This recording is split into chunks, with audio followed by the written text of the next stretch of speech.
আসসালামু আলাইকুম। সেদিন আমাদের সেকেন্ড ম্যারেজ অ্যানিভার্সারি ছিল, কিন্তু অফিস থেকে ছুটি ম্যানেজ করতে পারি নাই দুইজনই। তো এরপরে প্ল্যান করলাম অফিস শেষেই কোথাও খেতে যাব।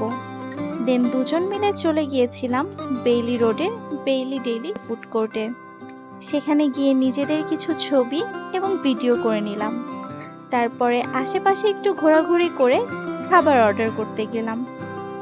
আমরা ওই দিন নিয়েছিলাম ডমিনোজের পিৎজা এবং বারবিকিউ উইংস, আর ফ্লেম থেকে নিয়েছিলাম হোয়াইট সস পাস্তা। পিৎজা আর উইংসটা অনেক বেশি মজা ছিল, কিন্তু পাস্তাটা এভারেজ টাইপের ছিল।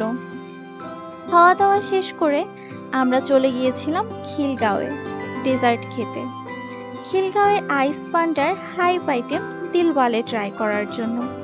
দিলওয়ালের ফুল রিভিউ ভিডিও দেখার জন্য লাইক অ্যান্ড ফলো দিয়ে দি RM ডায়েরিজের সাথেই থাকুন।